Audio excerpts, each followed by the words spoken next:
Hubballi Dharwad police commissioner ಕೊಡ್ತಾರ police permission. ಪ್ರತಿ ಬಾರಿಯೂ ವಿದ್ಯಾರ್ಥಿಗಳ ಅಥವಾ ಯುವಕರ ಹೋರಾಟಕ್ಕೆ ಇವರು ಅಡ್ಡಗಾಲ ಹಾಕುತ್ತಲೇ ಬಂದಿದ್ದಾರೆ. ಕಾನೂನು ಪಾಲನೆ ಮಾಡೋದು ಅವರ ಧರ್ಮ, ಅವರ ಕರ್ತವ್ಯ.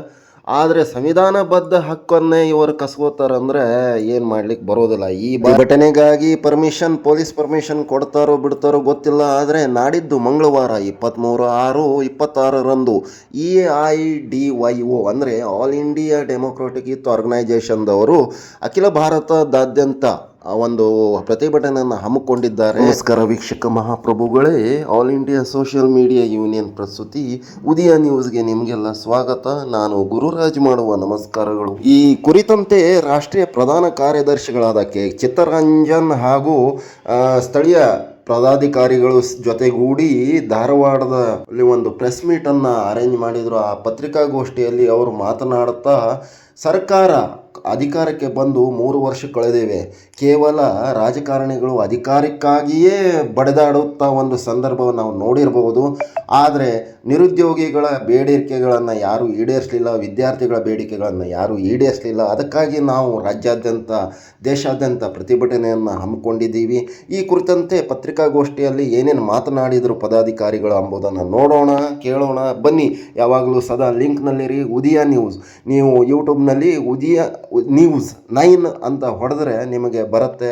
ಕ್ಲಿಕ್ ಮಾಡಿ, ಸಬ್ಸ್ಕ್ರೈಬರ್ ಆಗಿ. 3ನೇ ತಾರೀಕಿಗೆ ಏನು ಡಿಸೆಂಬರ್ 10ನೇ ತಾರೀಕಿಗೆ ಅಸೆಂಬ್ಲಿ ಒಳಗೆ ಹೇಳಿದ್ರು, ಬೆಳಗಾವದೊಳಗೆ 56,432 ಹುದ್ದೆಗಳಿಗೆ ಆರ್ಥಿಕ ಅನುಮೋದನೆ ಸಿಕ್ಕದಂತೇಳಿ. ಬಟ್ ಸ್ಟಿಲ್ ಇವತ್ತು ಅವರು ಕಾಲ್ಫಾರ್ಮ್ ಮಾಡ್ತಕ್ಕಂಥದ್ದು, ನೋಟಿಫಿಕೇಶನ್ ಓಡತಕ್ಕಂಥದ್ದು 800, 1,000, 3,991 ಎಟ್ ಎ ಟೈಮ್ ಅಟ್ಲೀಸ್ಟ್ 56,432 ಹುದ್ದೆಗಳಿಗೆ ನೋಟಿಫಿಕೇಶನ್ ಹೊರಡಿಸ್ಬೇಕು ಅಂತೇಳಿ ಇದೇ ತಿಂಗಳು 23ನೇ ತಾರೀಕಿಗೆ ರಾಜ್ಯವ್ಯಾಪ್ತಿ ಹೋರಾಟ ಹಮ್ಮಿಕೊಂಡೆ ಸರ್.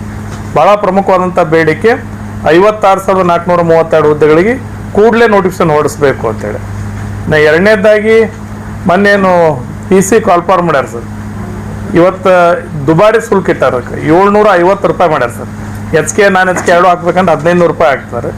ಇಷ್ಟು ಬಡ ಪ್ರತಿಭಾವಂತ ವಿದ್ಯಾರ್ಥಿಗಳ ಅನುಕೂಲ ಹಂಗೆ ನಾವು ಮೊದಲಿಂದ ನಮ್ಮ ಬೇಡಿಕೆ ಅದ ಫ್ರೀ ಎಕ್ಸಾಮ್ ಕಂಡಕ್ಟ್ ಮಾಡಬೇಕು ಅಂತೇಳಿ. ಯಾಕಂದರೆ ಇವತ್ತು IAS, IPS, ಇವನ್ ಸ್ಟಾಫ್ ಸೆಲೆಕ್ಷನ್ ಎಕ್ಸಾಮ್ಗಳಿಗೆ ಇಷ್ಟು ಫೀ ಇಲ್ಲ. ಇವತ್ತು PUC ಮೇಲೆ ಪೊಲೀಸ್ ಕಾನ್ಸ್ಟೇಬಲ್ ಆಗ್ಬೇಕಾದ್ರೆ 1,500 ರೂಪಾಯಿ ಎಕ್ಸ್ಪೆಂಡಿಚರ್ ಮಾಡೋದು. ಸೊ ನಾವು ಆಲ್ ಇಂಡಿಯಾ ಡೆಮೊಕ್ರಾಟಿಕ್ ಯೂತ್ ಆರ್ಗನೈಜೇಷನ್ದ ದುಬಾರಿ ಶುಲ್ಕನ ಕೈ ಬಿಡಬೇಕು ಅಂತೇಳಿ ಡಿಮಾಂಡ್ ಮಾಡ್ತೇವೆ. ಇನ್ನು ಪರೀಕ್ಷೆಗಳು ಟ್ರಾನ್ಸ್ಪರೆಂಟಾಗಿ ನಡೆಸಬೇಕು. ಈಗ ಆಲ್ರೆಡಿ ವಿದ್ಯಾರ್ಥಿಗಳು ನಡೆಸ್ತಕ್ಕಂಥ KE ಆಗಲಿ, KPSC ಆಗಲಿ, ಬೇರೆ ಬೇರೆ ವಿವಿಧ ರೀತಿಯ ಎಕ್ಸಾಮ್ ಕಂಡಕ್ಟ್ ಮಾಡ್ತಕ್ಕಂಥ ಎಲ್ಲದರ ಮೇಲೂ ವಿಶ್ವಾಸನ ಕಳ್ಕೊಂಡಾರ. ಈ ವಿಶ್ವಾಸ ಉಳಿಸ್ಕೋಬೇಕು, ಮತ್ತೆ ಒಂದು ಹೊಸ ಆಶಯ ಆಗ್ಬೇಕಂದ್ರೆ ಟ್ರಾನ್ಸ್ಪರೆಂಟ್ ಎಕ್ಸಾಮ್ ಕಂಡಕ್ಟ್ ಮಾಡಬೇಕು ಅಂತ ಡಿಮಾಂಡ್ ಮಾಡ್ತೀವಿ. All India democratic Youth Organisation ಇದೇ ಜೂನ್ 26ಕ್ಕೆ ಸಂಘಟನೆ ಸ್ಟಾರ್ಟ್ ಆಗಿ 60 ವರ್ಷ ಕಂಪ್ಲೀಟ್ ಆಗ್ತದೆ. ಇದು ಆಲ್ ಇಂಡಿಯಾ ಕನ್ಕ್ಲೂಡಿಂಗ್ ಪ್ರೋಗ್ರಾಮ ಕಲ್ಕತ್ತಾದಾಗದ. ಅಲ್ಲಿ ರ್ಯಾಲಿ ಒಳಗೂ ಭಾಳ ಪ್ರಮುಖವಾಗಿ ನಿರುದ್ಯೋಗದ ಬೇಡಿಕೆನೇ ನಾವು ಫ್ರಂಟ್ ಲೈನ್ ತೊಗೊಂಬಂದೇವೆ ಸರ್. ಒಂದು All India democratic Youth Organisation socio cultural youth organisation ಆಗಿರೋದ್ರಿಂದ ಬರೀ ನಾವು ನಿರುದ್ಯೋಗದ್ರದ್ದು ಅಷ್ಟೇ ಧ್ವನಿ ಅಲ್ಲ. ನೀವು ರೀಸೆಂಟ್ಲಿ ನೋಡ್ರಿ ಸರ್, ಕರ್ನಾಟಕ ಒಳಗನೆ ಗಂಗಾವತಿ ಒಳಗೆ ಒಬ್ಬ ಹುಡುಗ 16 ಇಯರ್ಸ್, ಅವನಿಗೆ ಆನ್ಲೈನ್ ಗೇಮ್ಸ್ ಆಡಬಾರ್ದು ಅಂತ ಹೇಳಿದ್ರೆ ಮನ್ಯಾಗ ತಾಯಿ ತಂದಿನ ಕೊಲೆ ಮಾಡ್ದ. ಇನ್ನಿಲ್ಲೇ ದಾವಣಗೆರೆ ಒಳಗೆ ಒಬ್ಬ ಎಲ್ಡರ್ ಲೇಡಿ ಮೇಲೆ 10 ಜನ ಗ್ಯಾಂಗ್ ರೇಪ್ ಮಾಡಿದ್ರು. ಈ ಪರಿಸ್ಥಿತಿ ಎಲ್ಲ ಕಡೆನೂ ನಡೀತದೆ. ನಾವು ಅದಕ್ಕೆ ಯುವಜನರ ಮಧ್ಯದಲ್ಲಿ ಒಂದು ಮಹಿಳೆ ಘನತೆ ಮತ್ತು ಮಾನವ ಮೌಲ್ಯ ಉಳಿಸಿ ಅಂತೇಳಿ ಸಾಕಷ್ಟು ಒಂದು ದಿನದ ಈ ಶೈಕ್ಷಣಿಕ ಮನೋಜ್ಞಾನಿಗಳನ್ನು, ಮನೋಶಾಸ್ತ್ರಜ್ಞರನ್ನ ಇವ್ರನ್ನ ಕರೆಸಿ ವಿಶೇಷವಾದಂಥ ಕಾರ್ಯಕ್ರಮನೆಲ್ಲ ಹಮ್ಕೋತಾ ಇದ್ದೀವಿ. ಕಲ್ಚರಲ್ ಆಸ್ಪೆಕ್ಟ್ ತೊಗೊಂಡ್ರೆ ಒಂದು ನವೋದಯದ ಸಾಹಿತ್ಯದ ಕೊಡುಗೆಗಳೇನಿದ್ದು ಅವು ಮತ್ತೆ ಯುವಜನರ ಮಧ್ಯದಲ್ಲಿ ಹೋಗಬೇಕು ಅಂತೇಳಿ ಸ್ವಾತಂತ್ರ್ಯ ಸಂಗ್ರಾಮದ ಮಹಾನ್ ಕ್ರಾಂತಿಕಾರಿ ವಿಚಾರಗಳನ್ನು ಕೂಡ ಎಲ್ಲ ಕಡೆ ಕೊಂಡೊಯ್ತದೆ. ಒಟ್ಟಾರೆ ಯುವಜನರಿಗೆ ಸಂಬಂಧಪಟ್ಟಂಥ ಹಲವಾರು ವಿಚಾರಗಳನ್ನು All India democratic Youth Organisation ನಾವು ನಿರಂತರವಾಗಿ ಚಳುವಳಿಯನ್ನು ಬೆಳೆಸ್ತಾ ಇದ್ದೇವೆ. ಕರ್ನಾಟಕದೊಳಗೆ ಒಂದು ಕಡೆ ಶಿಕ್ಷಕರ ಹುದ್ದೆಗಳನ್ನ ತಮಗೆಲ್ಲ ಗೊತ್ತಾ ಸರ್, ಇಡೀ ಎಜುಕೇಷನ್ ಡಿಪಾರ್ಟ್ಮೆಂಟ್ದೊಳಗೆ 70,000ಕ್ಕೂ ಹೆಚ್ಚು ಹುದ್ದೆಗಳು ಖಾಲಿ ಅದಾವೆ. 15,000ಕ್ಕಿಂತ ಹೆಚ್ಚು ಏಕೋಪಾಧ್ಯಾಯ ಶಾಲೆಗಳದಾವೆ. ಇವತ್ತು ಶಿಕ್ಷಕರ ನೇಮಕಾತಿ ಮಾಡಿದ ಮಾತ್ರ ಕ್ವಾಲಿಟಿ ಎಜುಕೇಷನ್ ಇನ್ಶೂರ್ ಮಾಡೋಕ್ಕೆ ಸಾಧ್ಯ ಆಗ್ತದೆ. ಏಕೋಪಾಧ್ಯಾಯ ಶಾಲೆಗಳಿದ್ದಲ್ಲಿ ಮಕ್ಕಳನ್ನು ಅಡ್ಮಿಷನ್ ಮಾಡ್ಬೇಕಂದ್ರೆ ಪಾಲಕರು ಭಯ ಪಡ್ತಾರೆ.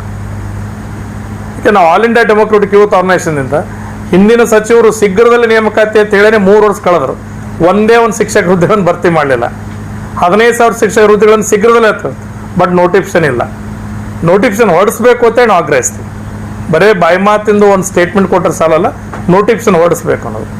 ಇನ್ನು ಕೆಲವು ವಿಶೇಷ ಶಿಕ್ಷಕರು, ಅದು ರಂಗಕರ್ಮಿ ಆಗಲಿ, ಡ್ರಾಯಿಂಗ್ ಆಗಲಿ, ಫಿಸಿಕಲ್ ಟೀಚರ್ ಆಗಲಿ, ಲಾಸ್ಟ್ 15 ವರ್ಷ 20 ವರ್ಷದಿಂದ ನೇಮಕಾತಿ ಆಗಿಲ್ಲ. ಓರ್ವ ಮಗುವಿನ ಸರ್ವತೋಮುಖ ಅಭಿವೃದ್ಧಿ, ಸರ್ವತೋಮುಖ ಬೆಳವಣಿಗೆ ಹೆಂಗೆ ನಿರೀಕ್ಷೆ ಮಾಡೋಕ್ಕೆ ಸಾಧ್ಯ ಅದ? ಆ ಎಲ್ಲ ಇದ್ರೊಳಗೂ ನೇಮಕಾತಿ ಆಗಬೇಕು ಅಂತೇಳಿ ಬೇಡಿಕೆ. ಹೆಚ್ಚು ನಮ್ಮ ಆರ್ಗನೈಸೇಷನ್ದಿಂದ ಈ ಒಂದು ಕಾರ್ಯಕ್ರಮವನ್ನು ಹಮ್ಮಿಕೊಂಡರು. The corruption in the at any level, it is the system actually that is creating. Okay, so your point is correct that we have to follow the higher culture in the society and in any kind of work, but it is the system who is generating it. Okay, so we fight the corruption at system level also. This point I want to bring here.